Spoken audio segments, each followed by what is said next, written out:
You're tuned in to Dynamics Talk, hosted by the one and only Dion Taylor. Hey guys, Dion Taylor here. So I am back today to talk about everything that is coming to Dynamics 365 Customer Service in 2025 Wave 2. Now you'll probably notice that a lot of these features you've heard about previously. They have either been announced previously or they are in preview or both. But the reason why some of these features are now in this wave is because a lot of them are now becoming generally available in October. Now, you probably all know that usually around this time when those release notes are coming out, I do several videos, right, on the applications and what's coming. Last week, I did a video on what's coming for Dynamics 365 Sales, and I'm also working on a video for what's coming in Dynamics 365 Contact Center. So make sure that you subscribe and keep your eye on this channel so you don't miss out on those videos. Now, the first thing that I wanted to start with is something that I'm super excited about, and this was also an announcement in Dynamics 365 Sales, which is the ability to connect your AI agents to Dynamics 365 customer service data using the Model Context Protocol servers. So what this means is that we can now connect our agents, our AI agents, to Dynamics 365 customer service data. And that was, like I said, also a feature inside of Dynamics 365 Sales. So now we have both, and we can even do a mixture of both, right? So we have sales data and we have Dynamics 365 customer service data that we can do several things with. So what I'm talking about when I'm talking about AI agents, in case you're not specifically sure what I'm talking about, not just agents that we build in Copilot Studio, but we can also connect to agents like ChatGPT and Claude and any other AI agents that support MCP servers. Now, this is very nice because previously we had to create multiple tools to perform different actions, Dataverse actions, or to query data, right? You would have to perform an action for querying data. You have to perform another action or create another action to do an update to a field or anything like that, right? Now, this is going to be a little bit different because all of those actions are already configured inside of that MCP server, right? So it's going to be a lot less work for us.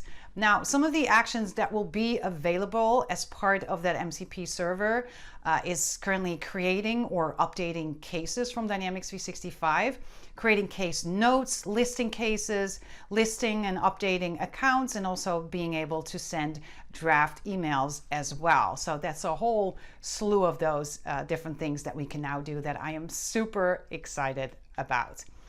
Another one is this one. This has also been previously announced. There's actually not a lot of details on this, but what I do understand is that this is a feature that needs to be enabled by an administrator before your customer service reps can actually take advantage of that. And then obviously the question is, okay, well, how are they going to take advantage of that? Well, since I believe the admin needs to give permissions to do this, to give those CSR access to, right? Like I just said, I'm assuming that the functionality will actually live inside of Dynamics 365, being able to classify and then protect your sensitive information in those emails, I think is going to be very important. So I think this is a great feature that's coming to the application.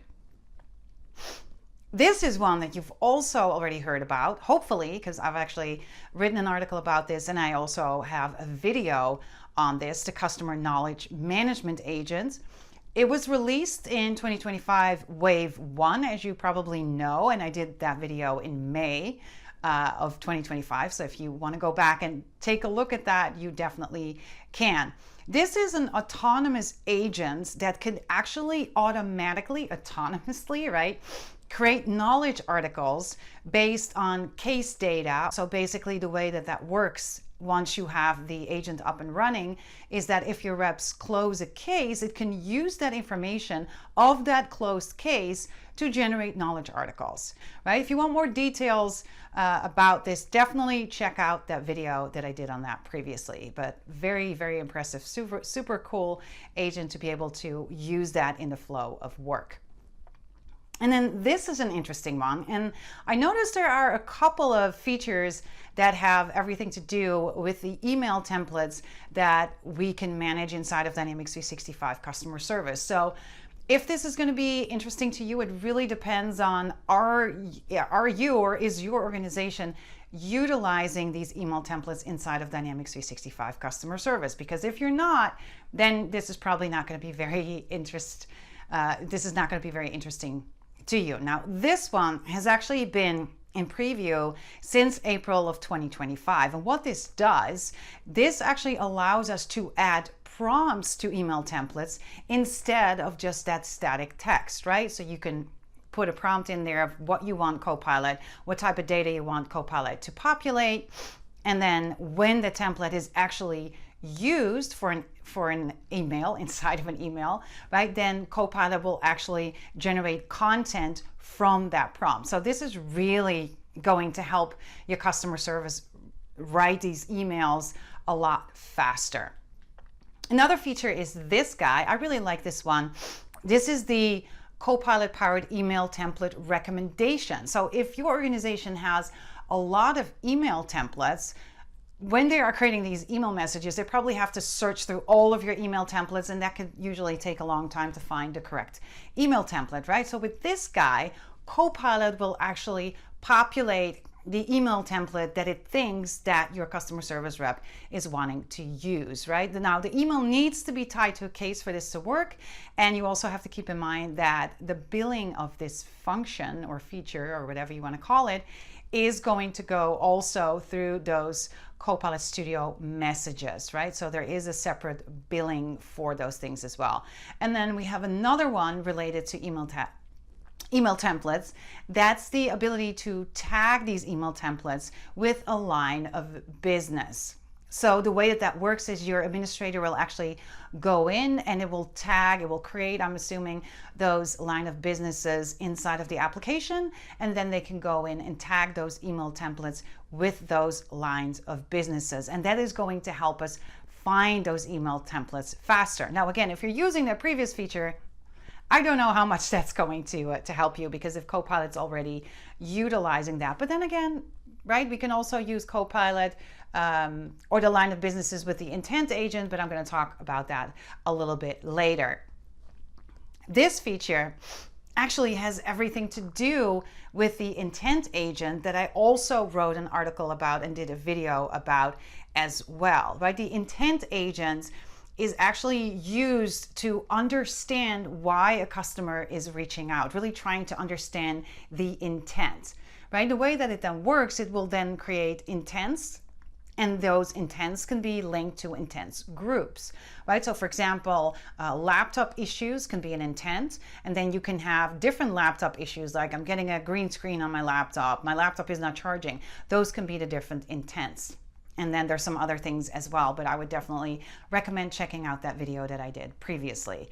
So this has everything to do with that, because this is going to allow us to configure the system to automatically route any of those conversations or cases that are coming in, to route them to the correct intent, right? Because the intent, you can then link them up with users as well. And this is going to be very, very interesting, because now we won't need to set up these traditional complicated routing rules, right? So we can now handle some of that with the intent-based routing.